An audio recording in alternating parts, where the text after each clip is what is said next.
good. I need to get my lanyard put back on there. I need to get some tools put up, but whatever. I'll just do our live feed like we normally do. Right in. Gotta make myself a seat. Here.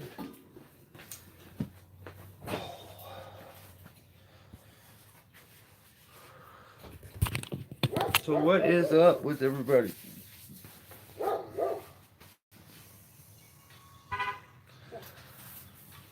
What's up, Rob? Yes, I did. I got my ears lowered earlier today. Let me move you guys a little this way so my fingers aren't always in the way. That lighting much better.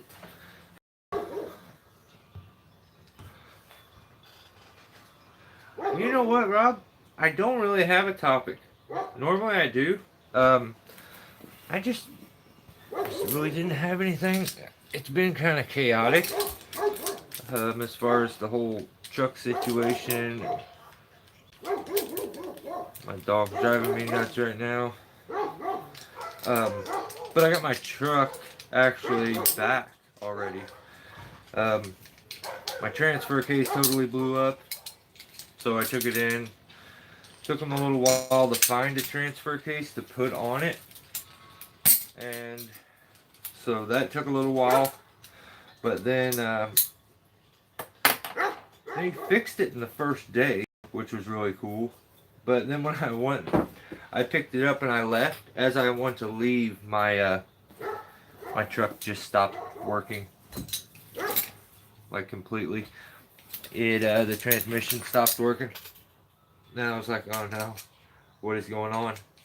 So one of the front hoses that holds the pressure and everything for the lay down for the transmission had blew, and I had to put transmission fluid in it.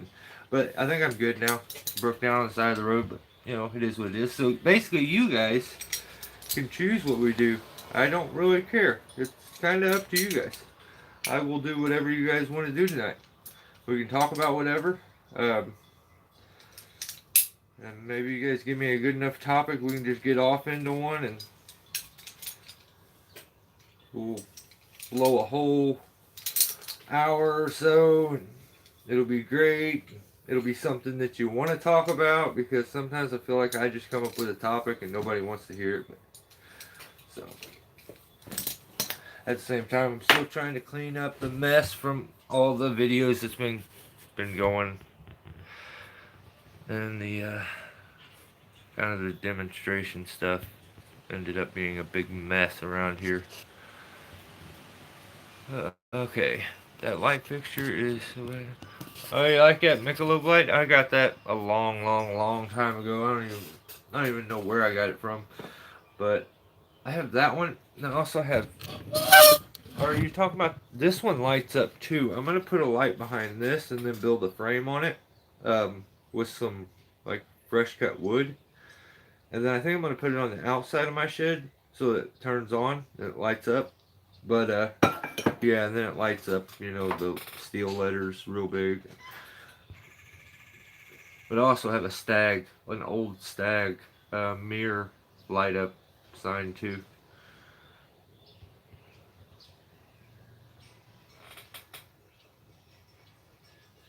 Ground pounder, that's correct.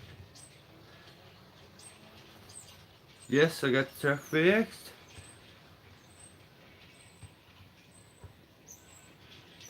Whatever you want to talk about is okay. Well, yeah, I bet it is. You had to empty. Yeah, it is insane. That truck has not been. It just was weird. I actually just vacuumed it. It hasn't been vacuumed since I bought it.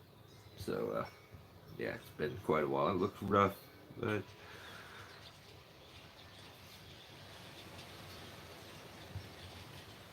Speed lining, span rigging. I like the direction you had to do. Yeah, I mean, we could do stuff like that.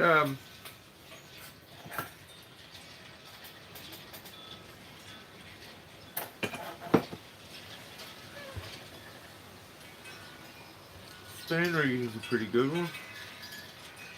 I was thinking the importance of understanding different rigging applications.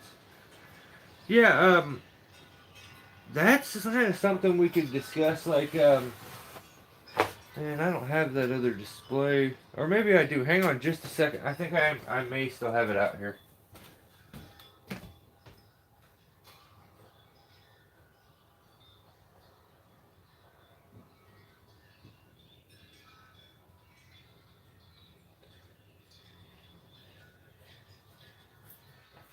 I did.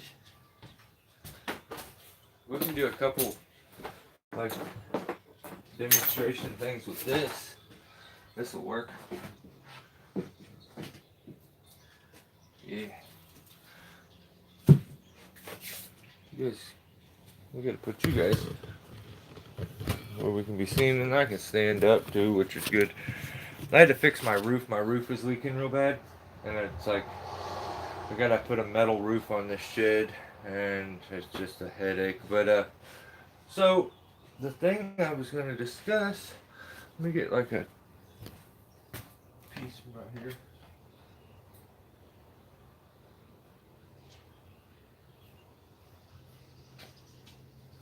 So like this piece here, I'm trying to find that little thing of rope. I think I put it up already, but we'll use something else. Yeah, I got a little line here. So, see if I have some speed line straps. Yeah, we can do this pretty good. Let's say you're rigging and we'll rig this. We'll do this whole thing.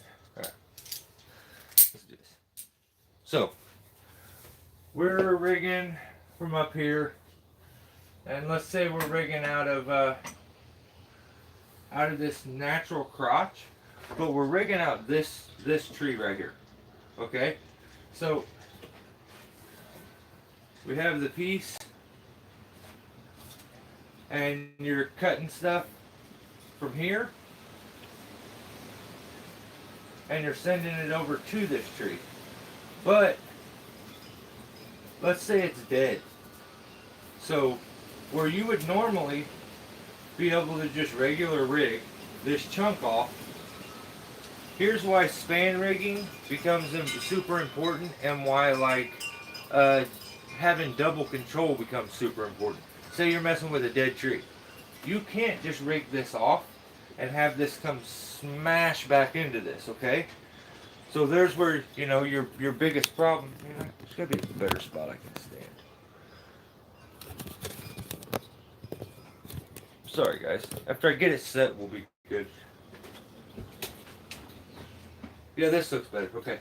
So we're rigging off here, and it's almost horizontal, and this happens whether this is all the same tree or you're rigging from one tree to the other. But say you're rigging this dead piece off, if it comes off, the swing builds up all kinds of force. It comes off right here, falls, and crashes into this, and stuff sprays everywhere. So the only way you can change that is to eliminate that insane impact. The way you would do that is you could span rig, like they were just saying. So if we was going to span rig, and the way I'll do this, since I got this little setup, I'll do it like this. This is fun. So I got a little prusik. This is gonna work as our speed line strap or sling, whatever it may be, whatever you want to use. So we got that on that piece, and you're trying to lessen that impact. So what you're worried about is the swing back. You don't have to span rig. You can have control of that and eliminate that impact a couple different ways. Span rigging's one. So what you would do then is you go and terminate your end over here right below your cut, and you could probably take it like that and then bring it back to this one and tie it off to this one. It would make it even stronger up there. So now you got this piece running off, and it's running back over to there. And there's why it's called span rigging, because you're about to rig this piece off into this span of rope. So now this piece is up here. You would take some kind of a sling set up, and that's what we're using with like the Presic and the Caribbean, and you would put it on there and you would clip on into the span. So now when the piece comes off, it falls down, it drops in, and with span rigging, the way it works, the heights have a lot to do with it. So these two aren't exact same height. This is the low end. So it's going to drift to the low end, no matter what. So if you want to get precise when you're doing span rigging, you want to know your high side and low side and kind of determine where you want that piece to go down, because as you lower this, it's always going to stay closer to this side because it's the lower side, but it's going to stand somewhat in the middle. So as I lower that piece down now, see how it drifts over to there?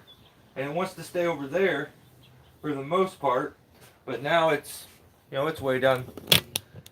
But you can see as it goes down, it does stay closer to the low side, always.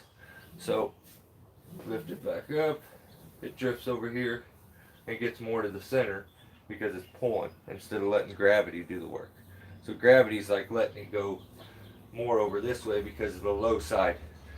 And the reason I say low side, if you didn't catch, is because it's anchored here and it's going through this crotch. This one is higher than this one, so it's down a little bit. So the only other way you could do this, which is something I kind of like doing, and it's a neat little setup, if you didn't want to span rig, and you definitely want it all the way over there, you can achieve that same thing a couple different ways. You could just slap a long redirect. I used to have a lanyard, an adjustable lanyard, exactly like this, that I made, and it was a big over like kill version of this. So it was massive, had these huge hooks on it. And what I would do is I would anchor it, and say my piece was going to swing way out here, I would put a drift line, like an anchor for that, below my cut. So if I was taking this off, I'd put, we're going to pretend like that's what this is, okay? I would put something like this on there, and extend, when it's extended out, it gets halfway there. So I would say a little closer than halfway would help. You'd anchor that off.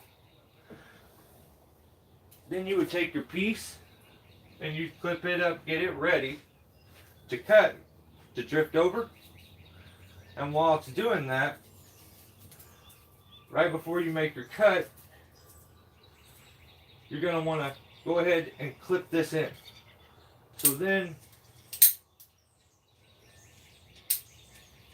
having this, like I was telling you guys, be an adjustable lanyard, big version, was really nice. I almost want to make one that's on an adjustable one that's a rigging ring, and it would be even cooler. But so now when it comes off, you make your cut, it goes to come off, that piece can't go all the way back in. It stops here because of this piece being extended out. And now you start to lower as it comes off. It's too light, but it would be extended out here and it would lower here. So that's one way you can stop it. Or, because that ends up being pretty abrupt, like a quick stop, you could also take and use like a speed line strap, a figure 8, or just take a rope. We'll use this rope, and you would take it,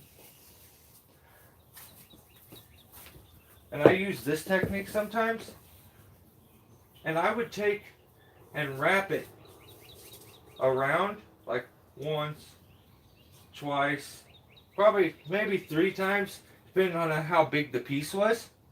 And then I would take this and I would tie it to this right before I made the cut. So I would have that hooked up. So then when it comes off and you make your cut and it goes to drop in, this thing slowly lets it out. And like you can just put wraps on a rope, and the friction that those wraps make is enough a lot of times for it to work. You have to make sure you don't get this system like pinched up. So actually you would want to wrap down and then have your rope up over the top of it. And you just wrap down, down, down. And I'll show you this up close so you can kind of see it. And then just so we can make this quicker, we'll just take our rope here and just slide it up into it and pretend like we actually tied it off and did all the stuff. So I'll show you this up close so you can understand what I'm doing here. Just let me snug it up because I have it set up and the piece hasn't been cut.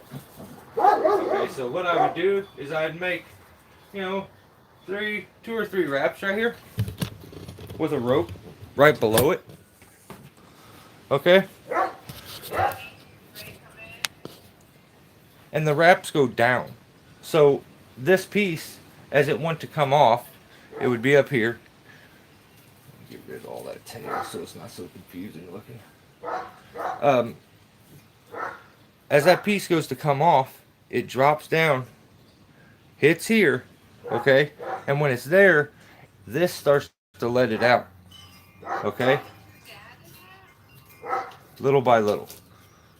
It has no weight, so, and I can't like pull on this thing, but this works really good. And you could let it out by hand, or if you just put enough wraps, it'll drop into it, and what it'll do is it'll slowly cause friction, let it go over.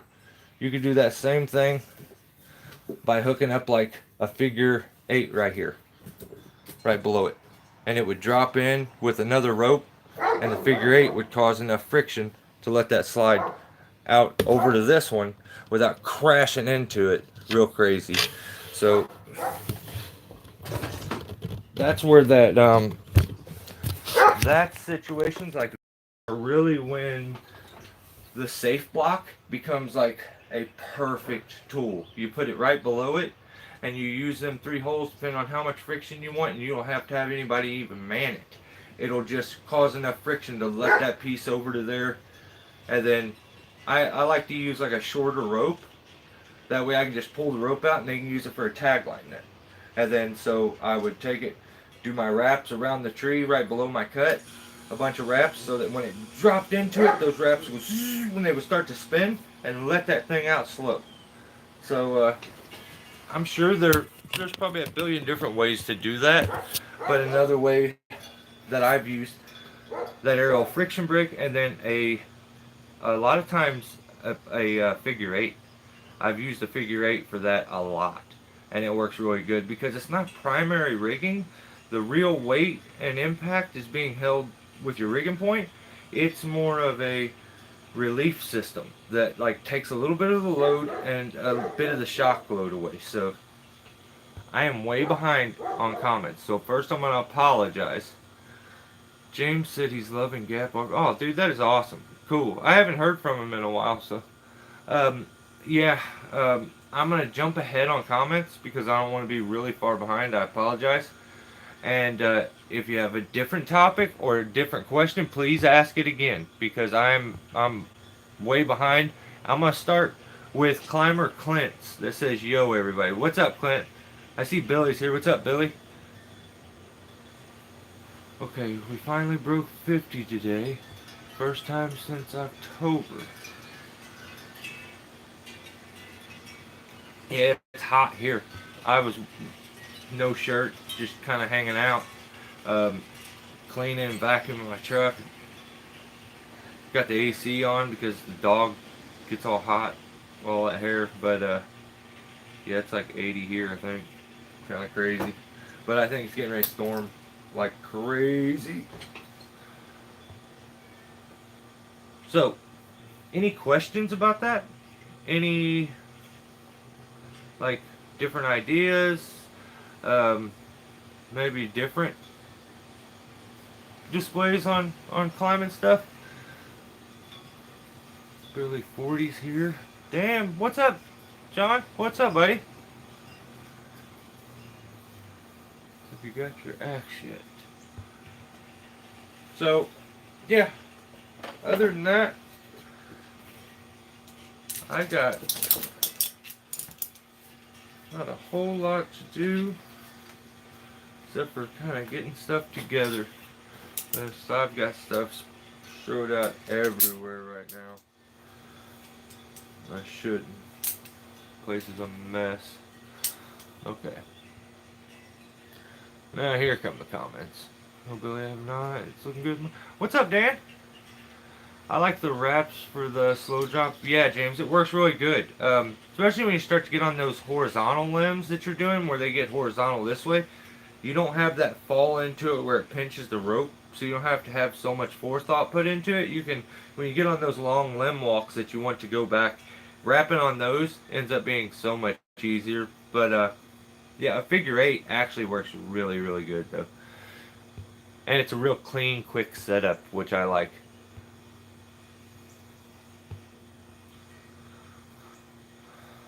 Crispy dead ash down in the cross today. What's up, Turbo? How we doing, buddy? On your hostel.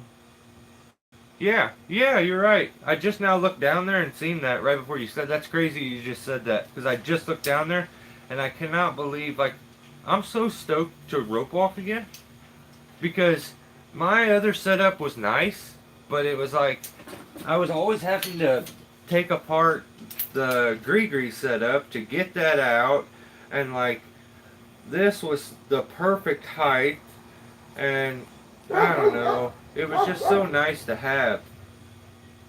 And it's like, it's a bit stronger and bulkier, and like where the foot ascender is only real short right here where it holds it into place, this holds a, seems like much more of it. And plus I just didn't get long to use it before it was gone, and I was bummed. But I couldn't believe that when I found that the other day. I was so stoked. That made my day. I can use that other carabiner. But I'm down to discuss or do whatever you guys want, though. It can be climbing. Like I said, I still have all my stuff in here, so it's not going to be in here long. This will be probably the last day. And then, especially, it'll be the last live feed for sure with the stuff in here. And then after that, it's just hard to do any of these because I have to take so much stuff out of my truck. I hate doing that. I really do.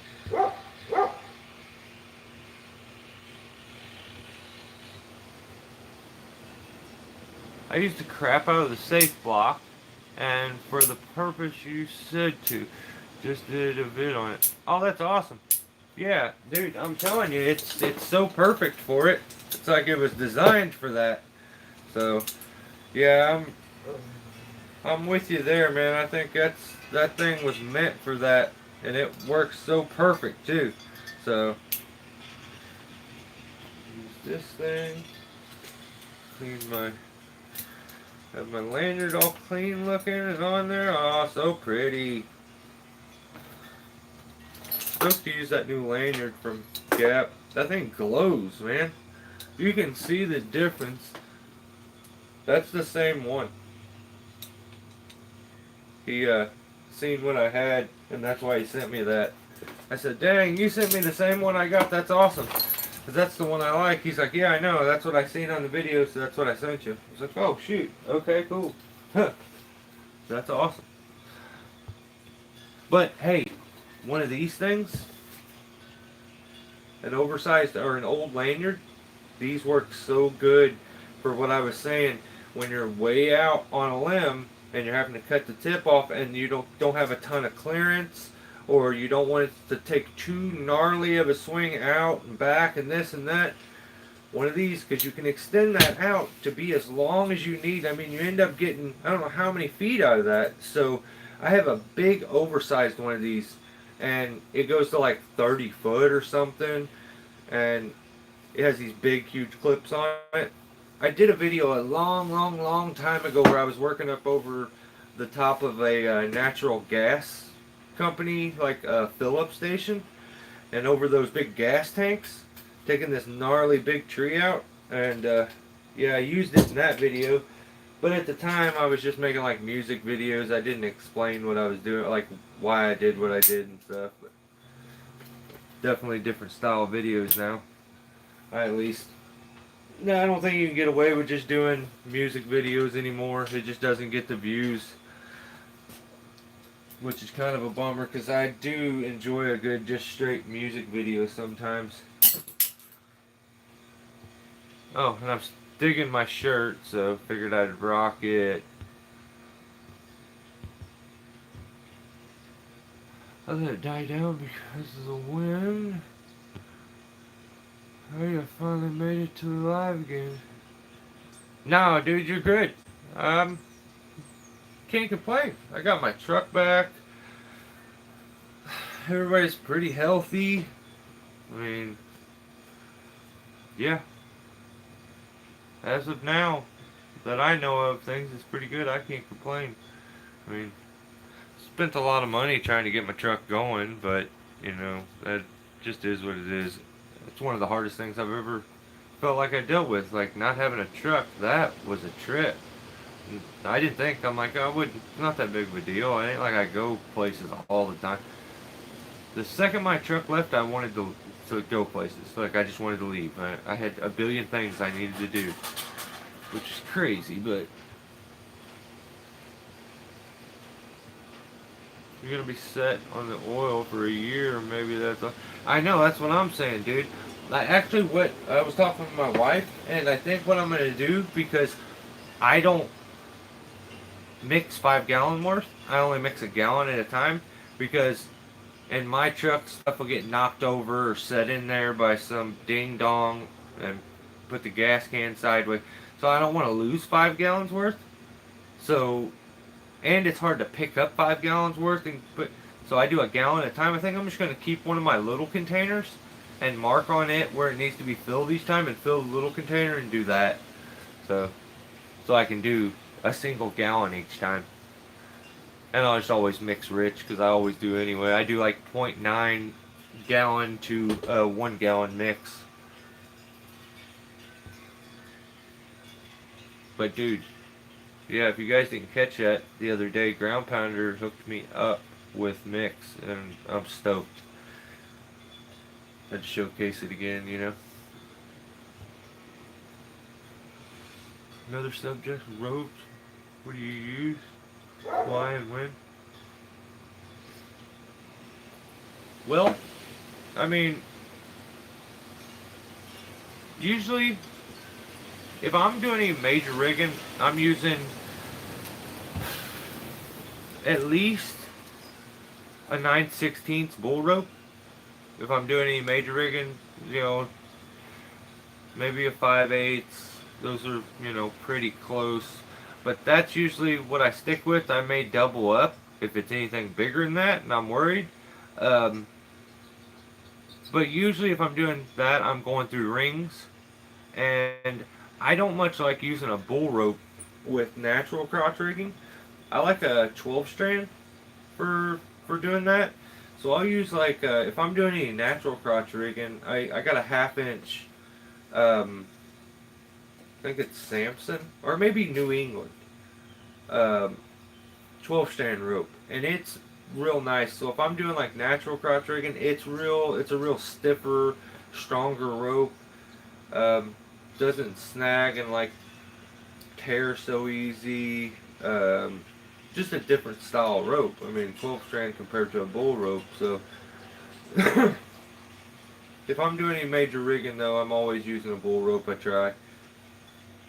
So, but I don't get real crazy particular when it comes to ropes except for my climbing line.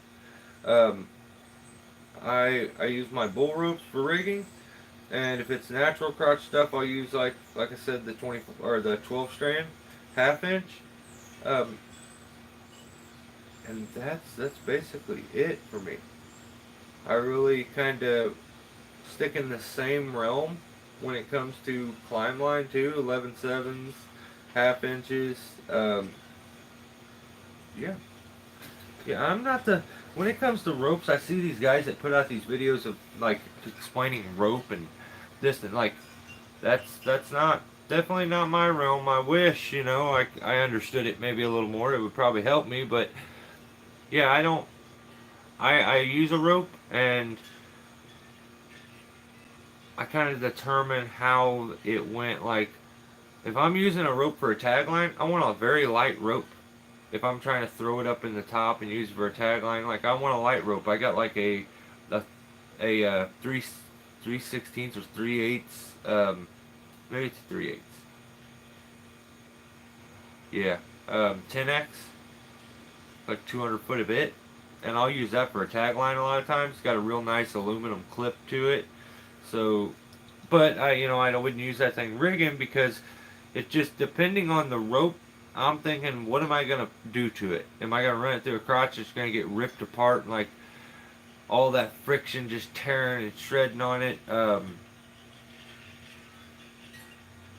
Yeah, and other than that, if I'm gonna do anything like that and I'm worried about the rope, the 12 strand is usually what I go with. It seems to be way stronger, and I'll use the rope multiple times. And a thing you need to go with when it comes to rope, like the stretch that a rope has, the the the like how malleable it is, how easily it knots, and like those things, I feel like you can determine over 3 or 4, maybe 5 times of using it. You start to keep data of like how is this rope working, and then from then on, you're doing things and you're remembering and you're kind of keeping that data still. But for the most part, I'm determining how that rope, where that rope's going to get used, how that rope's going to get used, and why it's going to get used in that first 4 or 5 uses. And it usually gets categorized into that area and doesn't really stray from it. My stuff, everything I do is set up very simple as far as that goes. This is for this is for this, and this is for this. And I'm so particular about that. That's where you get my times where I'll mix things. Because like I noticed that my OCD is a little much with like trying to categorize things, that I need to mix it up. And so I'm like, well, okay, I'll use this for this and this. And like, that's not real natural for me. I want everything to be very strategic and like a set plan and like set way of doing things. But that doesn't work in tree work. So like, it kind of messes with me at the same time. That's I don't know. Kind of a hard one to explain if I'm being honest. Yeah, I got a haircut. Got my ears lowered today, earlier today.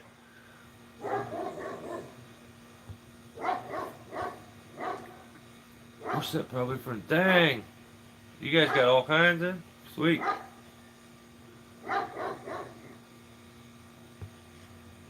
Nothing better than a nice dinner after a hard day's work. We had turkey sandwiches on those King's Hawaiian. Oh, sweet. And cheesy broccoli soup. Yeah, I had chili dogs last night. My brother made a whole bunch of homemade chili, and when I went to see my parents, they sent some home with me, so I slapped some on some chili dogs. Haven't had chili dogs in a long time. It sounded good, but John, yeah, that sounds like fire, man. Turkey sandwiches on Hawaiian rolls. That's good all by itself. My wife loves them Hawaiian rolls. And then cheesy broccoli soup, you cannot go wrong. I like a good potato soup. I like a potato soup. That's good stuff. Plus I got the long goatee. In a while, so I did it. Surprised my wife. I bet. I shaved one time, real short, and I didn't record a video purposely until I grew my hair back, my facial hair back out. I didn't take a picture, like, I did not like it. My wife was the same way. She's like, I'm pretty sure no need to take all your facial hair off. So I start to look like a boy. Ronnie Mills, what's up, man?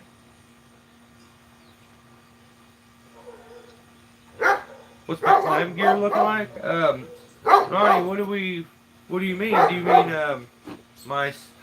I just did a full video on spikes. If you look back in the last like 2 videos, that does a detailed like showing of my spikes. And for somebody who's looking for more comfort and looking to buy spikes and wants to know some information about spikes, especially if you're going the Buckingham route, I feel like I covered that pretty good, and I do a detailed like showing of that. Um, so, and plus my spikes are way up underneath everything. But I will show you my saddle. It's sitting right here, and unless you mean climbing gear, what? Let's see what you mean first. I'm gonna go beat my dog real quick. I throw this axe at him. Lay down.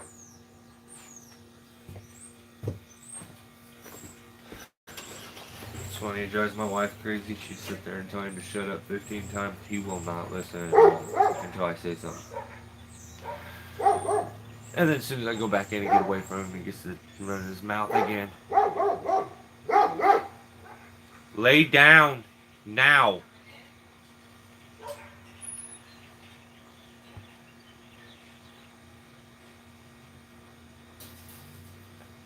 Hey, you guys are just my buddies. That's kind of the way I look at it.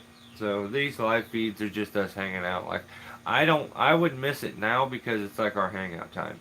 You know, if it wasn't for that, I probably would skip out on a few. I'm kind of flaky when it comes to being on a schedule. If I'm not required to be there, um, just being honest though. Do you have a 2 gallon that you do the same thing with?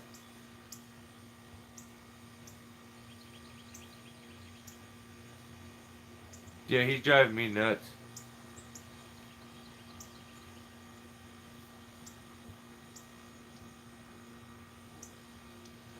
Oh, the guy that gave me a hand. Yeah, he had only gave me a hand one day, and he just basically kind of watched me that day. Um, but I did see him today, and he stole my lighter for some reason, which really pisses me off. Um, I hate when people are like, "Can I borrow your lighter?" and they steal it. But yeah, he got me. But I seen him today, so I may get him to maybe help me.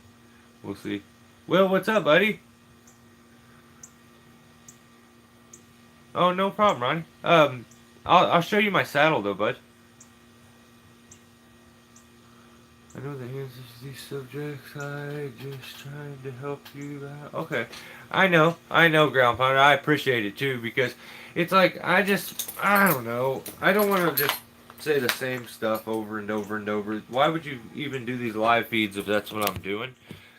So I definitely don't want to do that. But here is my climb system, my saddle, my whole setup. I have. It's very simple. Not a whole lot here. I keep my lanyard, this is big deal for me, okay? Lanyard on my left side. Saw on my right side.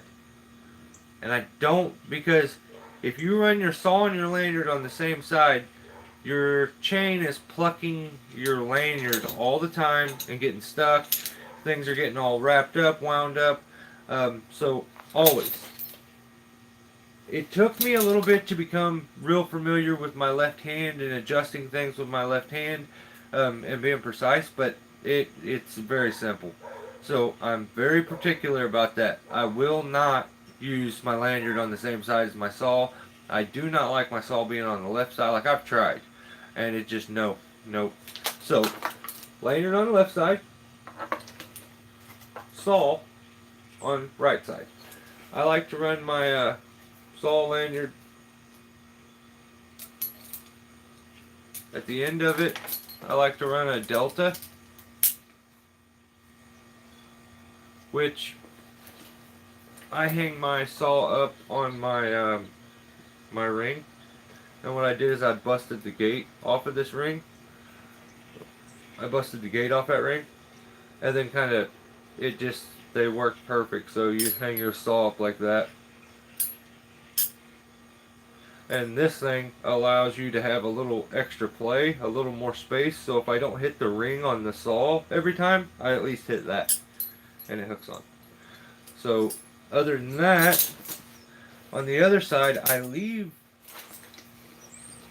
the gate on there, and what I do is I hook this up. Dang it, it's everywhere. This. I always have a handsaw. That's one thing when it comes to climbing. I always keep a handsaw. That also, handsaw on the lanyard side. So that's why I keep this clip there, because the way this is set up with the strap there, I would need, if I clip that in like that, it's perfectly placed and oriented to where I want it. So now if I take this and I go hook it up on my saddle, I clip it in here, my saw is the hook space and the handle space in the way that I want.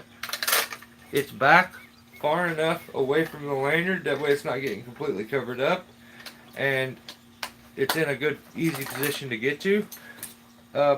Mine, I like to kind of waller the holder a little bit, one of these holders, to get it loose. That way at any point I can just, if I only have one hand, I can kind of shake it loose. I had it pressed way down into it there, and then when I go to put it up, it kind of holds, and then I'll give it a shake to get it back out.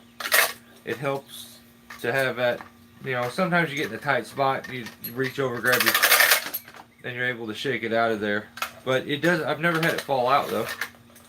So yeah, I use that. I used to strap it to the side of my leg, but I don't much like that. I prefer to have it up on my saddle. If I had those real nice notch padded, like ones with the paddings with the Velcros, I would probably like it, but I didn't like the setup I had. This is a Weaver Cougar saddle with a webbed bridge and a DMM ring on it to tie into. So my bridge has lasted me so long because of this DMM ring, and it gives a good bend radius on this to work with. And then if I need to tie in or hook up to any of these spots, I can. But the only thing I keep on my saddle is one carry tool that I usually put my speed line straps on. Then I have one clip back here that I clip a few things, into here, not much. Maybe another climbing system. I usually take 2 climbing systems, like a spare one. So I'll put like the gree here, and then maybe if my foot ascender will clip back here. The only thing I keep on my saddle, a little drink holder, and my first aid box thing. It doesn't have any first aid stuff in it. It probably should, but I keep my cell phone, my smokes in it. That's not good to say, but it's the truth. And then on the back of my saddle, and it looks like it's looking a little rough, but on the back of my saddle, there's a little D-ring right here that I run the 3-piece straps on. So they're a single strap in the back. They're 2 in the front. They were $15. I bought them at Lowe's. So they spin whichever way you need. I had to re-sew them back together. They completely fell apart. I'm not good at sewing, but I did it. Yeah, I sewed these like a bunch of different times.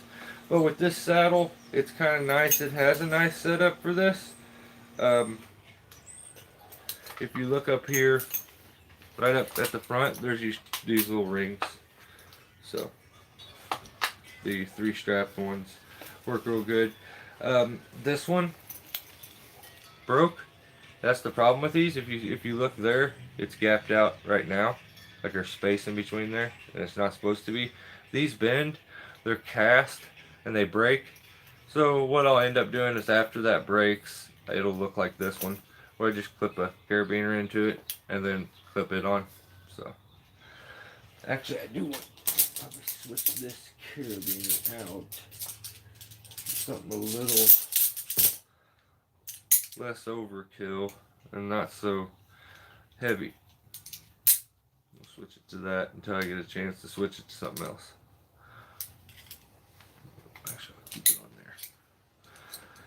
But yeah, so that's my saddle. It's very simple. I don't keep a whole lot of stuff. Then if I'm tying another rope on at any point, like my rigging rope or something, I usually clip it onto here. Unless I'm in a hurry. That's why I keep a carry tool. That way I have a spot to hook stuff in a hurry. It's pretty nice. It's the Petzl one. So, yeah, man, that's my saddle. I'm pretty simple when it comes to it. I'm not a guy that carries a whole bunch of stuff around with him when he's climbing. Pretty minimal on that. But, yeah. Let's try to put some of this shite up. I store my speedline straps. That's a good little thing that I don't know if everybody knows or has seen done, but it's a real simple way to do it that keeps them very nice. That way you can hook them onto you. But yeah, I seen Travers is the one that showed me that one. I seen him doing it with his, and it just seemed like a little tricky when I seen him like start doing it, and I'm like, whoa, that was wild. And so I had to watch it a couple times before I figured it out. I'm like, okay, I get it now, I get it. And yeah, so pretty cool. What's awesome is during all this mess, I found a new rigging clip, which I need. So yeah, pretty stoked about that one. It's like brand new. Yeah. And then I got this. This is the only other stuff like I keep with me. Like I got this tool.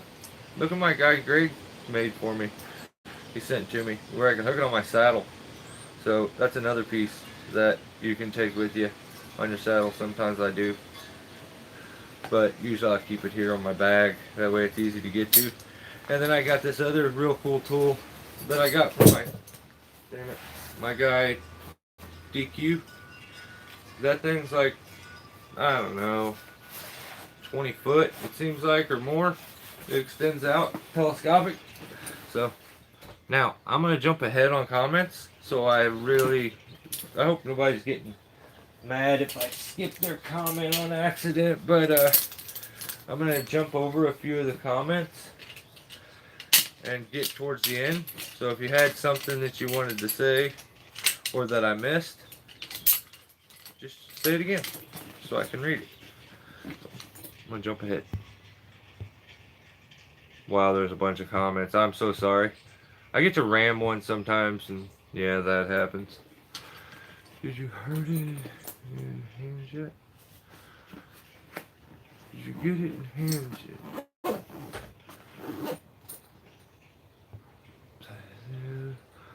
Not yet. It's coming. Oh, you're talking about your ex, probably right on. Did you need to see my friend gear at it? Yeah.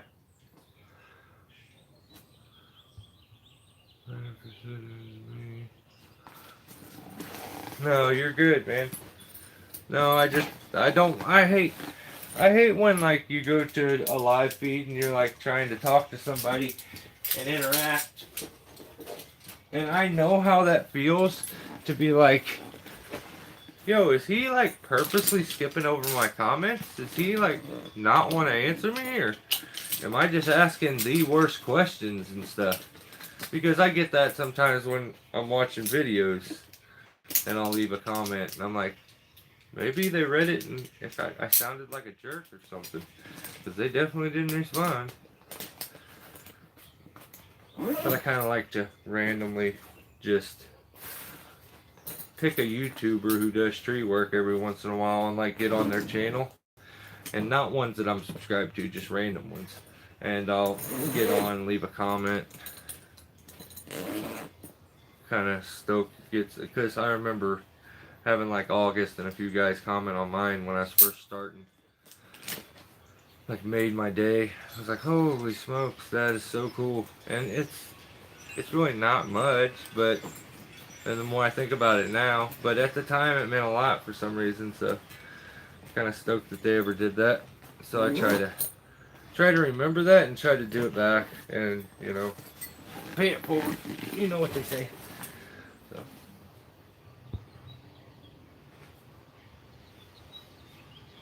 this is my weekly tree talk lifter upper. Right on. Books and websites. Our Tuesday family get together. Pretty much, Bill. It is. Like, what's the best way you tie in on double rope with the zigzag on the spar? With double rope on the spar, I would use some. If you're gonna go double rope, I would use a cinching setup, or honestly, a speed line strap. If I'm just being straight up, I wouldn't work on a straight carabiner for a long period of time. But if you think about this, because you are working on a very sharp bend radius, and I wouldn't say it's probably the best for a real long climb, but throw a speed line strap if you got to connect 3 or 4 of them together, throw it around, and get one that's real similar to the width of whatever you're climbing. You could use an adjustable lanyard like that, but these are real light. So I usually use these if I'm doing double rope, and then I will, you know, leave them up in the piece and cut if I need to, if I can't, retrieve them. But yeah, that's what I use a lot of times, especially if I'm just working spar work, because I want to be able to put it exactly where I want and get the exact tie in. And a lot of times, if I'm doing that and I'm working my way down, as I have the speed line strap cinched up like this. So this setup is real easy. You undo one side, and then you can just like let it unwrap itself. That's why I like this setup. So what I would do is I would have it wrapped around and cinched up. And if it's a skinny little tree, I would use like a little or yellow one. I have a couple different sizes usually on me. So I would have it cinched up and I'd just be climbing off that. And then on my way down, as I'm coming down, I would just open this and work my way down with it, as opposed to leaving it up there a lot of times, because you could smash it when it comes down. But yeah, if you have to leave it up there, try to position the clip on the backside of wherever it's going to hit. And yeah, that's what I do though, man.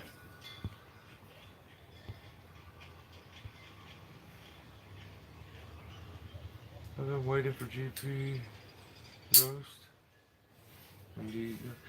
Yeah, or using like a cinched up system, like I was showing you with these things. Use something like this. That'll work like a tree squeeze.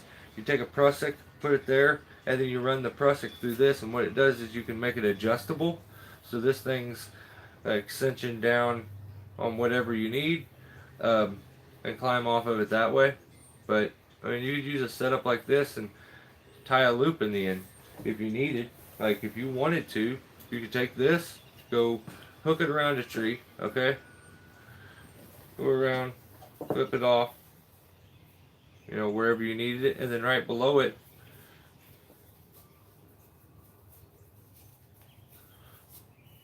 tie yourself a knot.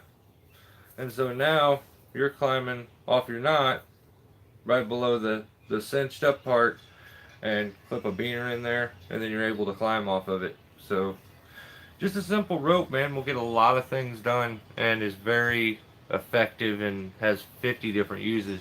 Just a small piece of rope sometimes. Speedline strap is what I use. Was just seeing another way. Yeah, that's usually the quickest, simplest way, if I'm being honest.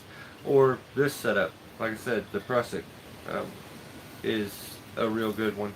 But this is a bunch of unnecessary stuff. I keep my speedline straps with me, and I take them every time that I go. So for me, the speedline strap is the way to go, because I'm gonna have them with me no matter what. So it's like why not just use those? Because they're definitely gonna be in there or like on me. So I use them 90% of the time. But let me catch up. No problem, Turbo. That gives you when you guys ask stuff like that, like I'm totally down with all that stuff because that just gives me stuff to topics for the live feed.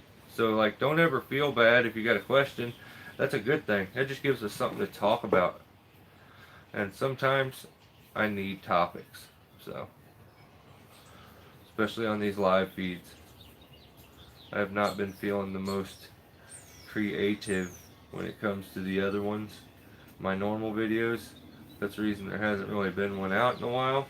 But I'm working on it. I guess I did have that one was made for like over a week before I uploaded it though. So yeah, I did upload one. How does I store stuff like that? I'll show you that one day, maybe if you want. I don't know. I don't know if you want to see that or not. No, we're probably gonna end the live here in a few. Clint taking off. See you, Clint. Thanks for hanging out, buddy. So you wouldn't just wrap your rope around and connect back to your regular climbing system? Uh, no, I mean,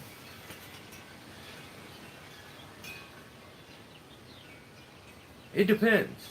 It really does depend. If I'm at pretty good heights, I would say no. But if I'm dealing with a real fat section and I'm only so many feet off the ground, maybe we start talking from 15 foot and lower, that's when I may get caught breaking a rule.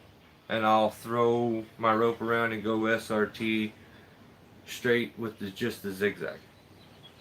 Because my rope, or my positioning is all in my lanyard mainly, and that's basically becomes secondary at the time.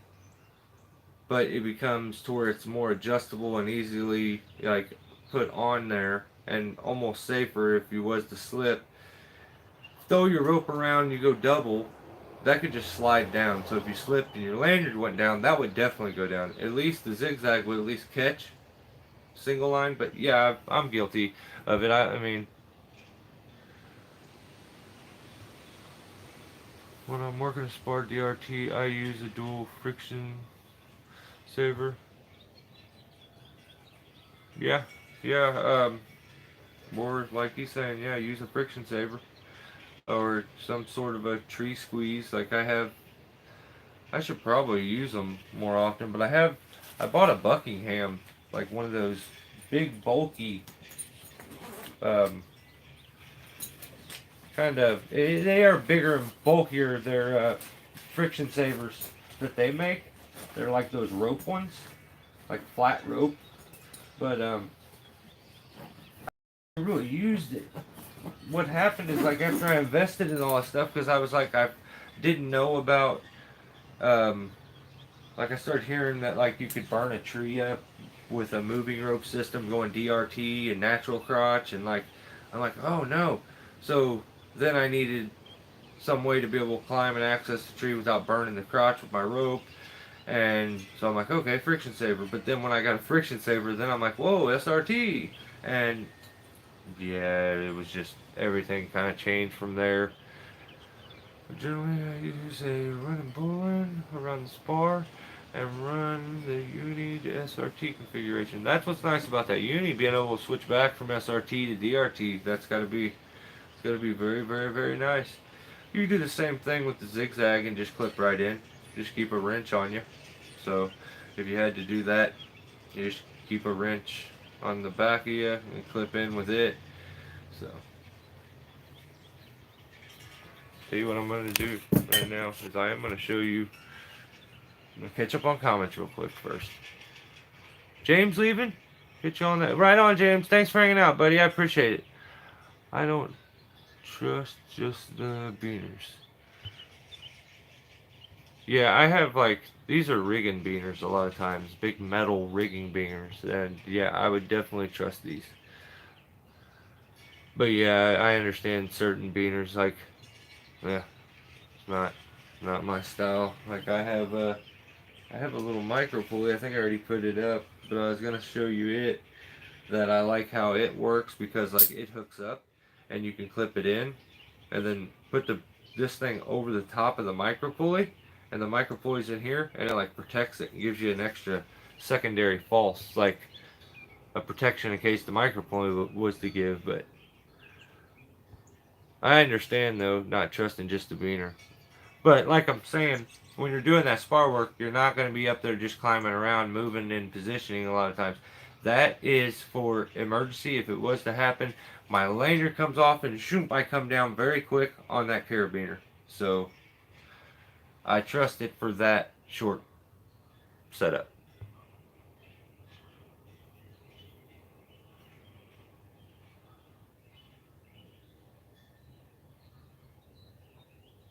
You only use SRT for working down a spar? Yeah, I get that, but I just it just it's so much easier 90% of the time.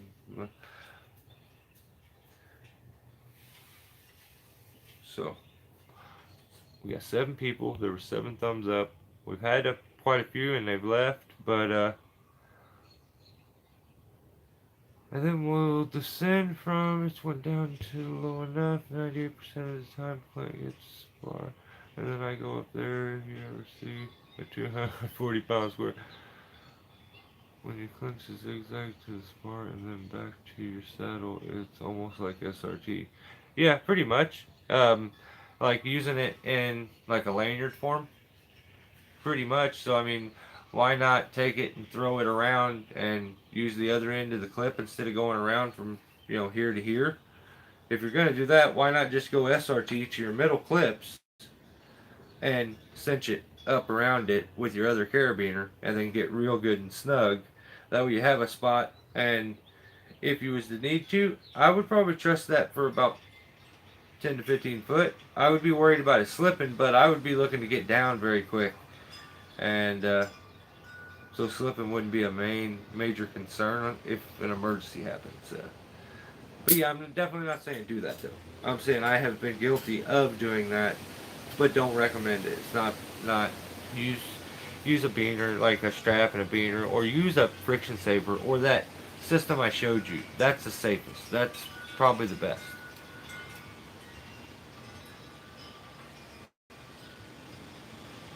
Yeah, that's why the uni sells me on it, GP. That's why I kind of like one, but old school. Hey, I get it. If I was to do that and clip in, I would like I'd like go off the top of the spar and cut a groove into it and go off of it like that. If that's what I'm doing, cut a notch in the very top and then put my rope through it and go down and get it back. But each time you're throwing it back around and cinching it up, and so just that whole system set up. If I'm being honest, a lot of times when I do spar work, I will use the Grigri and SRT because it's so compact, small, and gets you so cinched up to the carabiner. There's no huge setback to it. It's the loaded cam, so I can get very, very, very close to the spar. And if I don't need it, I can ease myself out. But I can get very close. Sometimes you want to be really, really close. So that's why that Grigri, I really like it on spar work or for positioning on a stem. So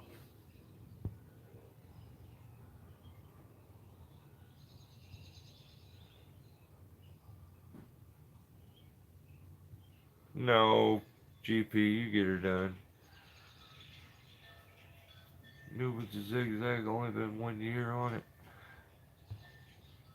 Yeah, it's. I gotta think Jared Niggett. If it wasn't for him, I wouldn't have the zigzag. He sent me that. I can't afford the gear nowadays. Like it's just it costs so much, and I'm always worried about not liking it afterwards. So like yeah, he sent me that, and I'm beyond grateful because I love it. Like it's nice. I get why everybody raved about it and was always trying to get me to get one. But yeah, if it wasn't for him, There's a lot of things that I have. If it wasn't for you guys, I wouldn't have. So that's why I feel like I'm always trying to give something back, like whether it be some kind of a trick or a little bit of info, because it's about all I got. Um, so these straps, the way it works, they're usually sewn together at a spot. So I grab that spot, I take the strap like this, I bring it together. You go down here, okay? So now you have this. What you do is you kind of turn it sideways to that point, and then you just start folding one over the other one and rotate those repeatedly. And it really, if you start to figure it out, it doesn't really take long to do a strap.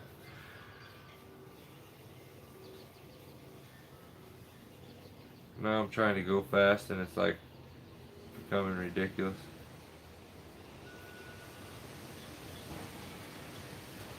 So what you end up with is it looks like that, okay? And then you have your two pieces left, and you just take your carabiner and clip into both of them. So you took a strap that was like 4 foot long, damn near. Well, not four. I'd say probably 2.5 to 3, and now it's a foot. So yeah, it works pretty nice.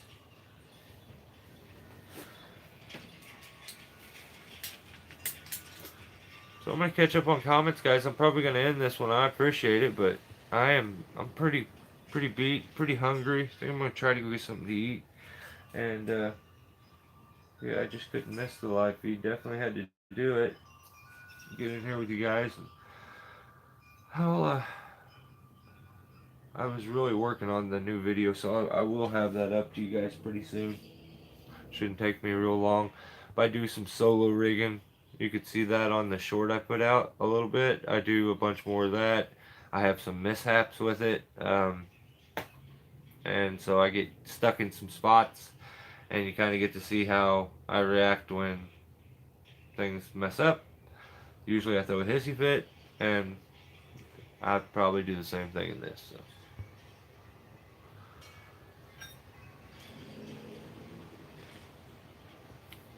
Yep. Yeah, ground pounder. That's a good idea, man. I had a rope same way that I use for all evergreens. It just they tears them up. They get sappy. They're disgusting. So it's like I just wouldn't do it. I'd use one of my junk pieces. Like I always keep like 40 foot of a rope.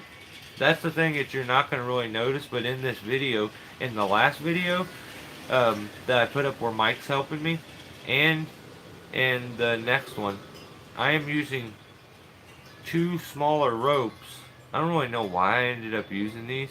I think it's because I was worried about it raining or something. I don't know. But I had one rope that would get me from 80 foot down to 40 foot.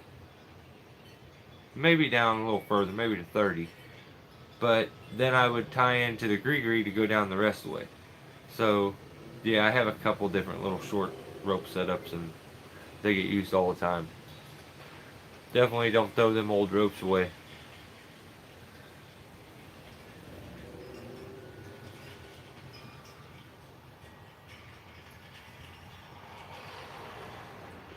Yeah, it's a bummer, isn't it?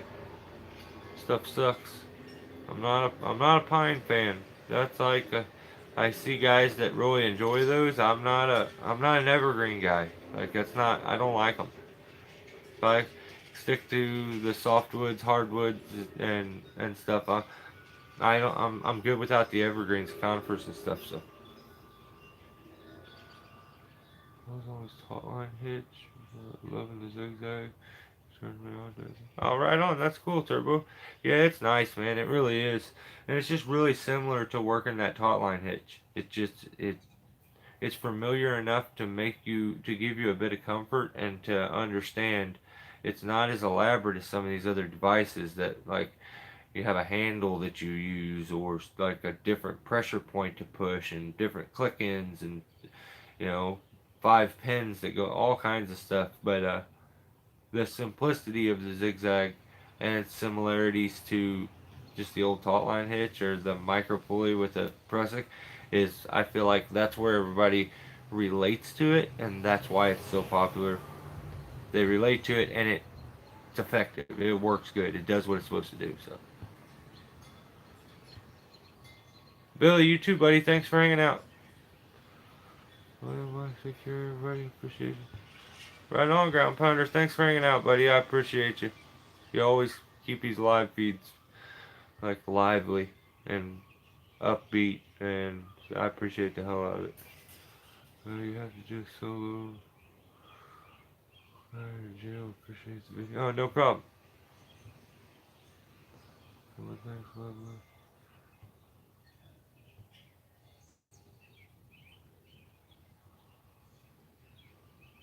Yep. Yeah, it's very simple. Very simple, and that's the best part about it. The simplicity. Um, and it's effective. If it wasn't effective, nobody'd use it. So, guys, as always, I appreciate you. Thank you so much for hanging out. Um, GP, thanks for the mix. Daryl, thanks for the shirt, buddy. Gotta rock it. Um, and every one of you that sat here and watched me ramble, I appreciate you. Thanks for hanging out. Stay safe. And, yeah, never stop. Like, if you feel yourself ever get to a point as a manual laborer that does anything that's dangerous, if you ever feel like you are, I get feeling like you're the master and the best. You should have a confidence of that. But if you ever feel like you know enough to quit learning and you don't need to know anything else, that's silly. I feel like I've spent more than my fair share. I should know everything there is to know, and I don't know anything. So don't stop learning. Like, continue to educate yourself. And then the only way this information and stuff about trees kind of gets out there is if you educate the customer. So YouTube's a pretty sweet thing. You can use it to benefit you a lot.